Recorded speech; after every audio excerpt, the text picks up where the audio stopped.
সিংহায় ফুঁক দাও। আল্লাহর এই ফেরেশতা সিংহা হাতে নিয়ে মুখের কাছে নিয়ে আল্লাহর আরশে মুআল্লার দিকে তাকায় থাকে, একটা সেকেন্ডের জন্য এদিক আর ওদিক করে না। কখন রব হুকুম দিবে সিংহায় ফুৎকার দেওয়ার জন্য, যখন সিংহায় ফুৎকার দিবে, কুরআন বলতেছে ইদাস সামাউ ফাতারাত, আকাশ ভেঙ্গে ভেঙ্গে ভেঙ্গে ভেঙ্গে পড়তে থাকবে। ওয়া ইদাল কাওয়াকিবু তাসারাত, সমগ্র নক্ষত্রগুলি ভেঙ্গে ভেঙ্গে ভেঙ্গে ভেঙ্গে পড়তে থাকবে।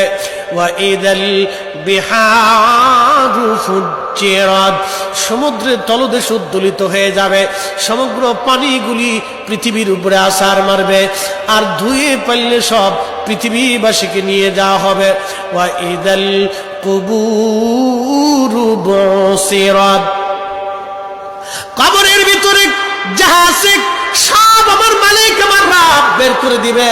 কবর থেকে মানুষ বের হইয়া সেই দিন হাসরের ময়দানের দিকে দৌড়াইতে থাকবে, সবাই উলঙ্গ থাকবে, কিন্তু আমার নবীকে আল্লাহ ৭০,০০০ ফেরেশতা বেষ্টন করাইয়া জান্নাতের পোশাক পরাইয়া মহাসম্মানে ফেরেশতারা মিছিল দিয়ে দিয়া আমার নবীকে হাসরের ময়দানে মাকামে মাহমুদে বসাবে।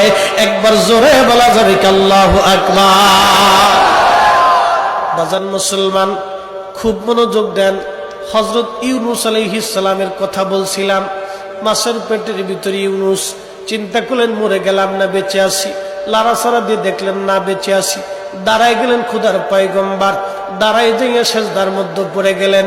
মাছের পেটের মধ্যে সেজদার মধ্যে পড়ে বলতেছে লা ইলাহা ইল্লা আনতা সুবহানাকা। বিপদের দোয়া, কঠিন মুসিবতের মধ্যে যদি পড়ে যান তাহলে খতম ইউনূস এই দোয়াটা খতম দিতে থাকবেন। আল্লাহ যখন ইউনূস আলাইহিস সালাম এই জিকির শুরু করলেন, ইউনূসের এই জিকির আর ওই মাছের পেটের মধ্যে রইল না, এই জিকিরটা চলে গেল আরশে মুআল্লাতে। সুবহানাল্লাহ বলা যাবে।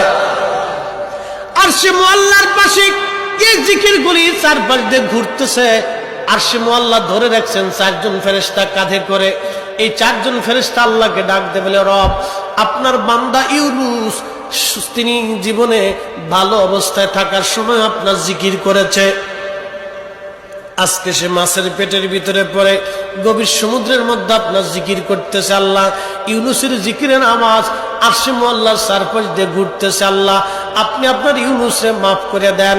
আল্লাহ নবী বলেন, উম্মত রে, ওই সময় যদি ইউনূস সেজদার মধ্যে পড়ে এই দোয়া না পড়তেন তাহলে কিয়ামত পর্যন্ত আল্লাহ ইউনূসকে মাছের পেটের মধ্যে ওইভাবে রেখে দিতেন। হযরত ইউনূস ওই সময় জিকির করতেছিলেন। এমন সময় ইউনূস আলাইহিস সালাম ডাক দিলেন, হে রব, সমুদ্রের ভিতর থেকে আপনার জিকিরের আওয়াজ আসে, সমুদ্রের ভিতরে আপনার জিকির করে কে? আল্লাহ ডাক দিয়ে বলেন, ইউনূস, তুমি সমুদ্রের ভিতরে জিকিরের আওয়াজ শোনো।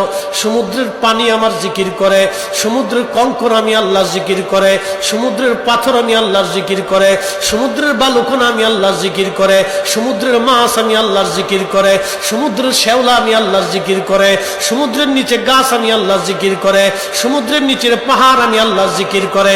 ওই জিকিরের আওয়াজ ইউনূস রে তোমার কানে লাগতেছে। আল্লাহ